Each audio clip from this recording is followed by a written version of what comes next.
తీసురా గిడి తీసురా పాలు ఇలా పాలు వేస్తా తీసుకురా గుమ్ము గిడిదమ్మా గిడిదా గుమ్ము ఇటు చూడు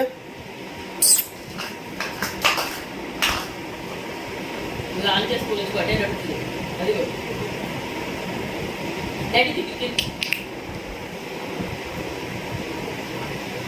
అది ఇట్రా పోస్తుందిరా ఇట్రా అమ్మ పాలు పోస్తుందిరా దా ఇక్కడ గిన్నె పెట్టి ఇక్కడ రే దా బౌల్ ఇటు తీసుకురా బౌలు రెడ్ బౌల్ దా ఇటు దానికి అట్లో ఏమైనా ఫుడ్ పెట్టి 2 కప్పులతో ఆడిస్తుంటే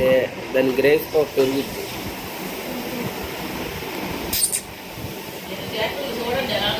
కాదు అదే రావట్లేదంట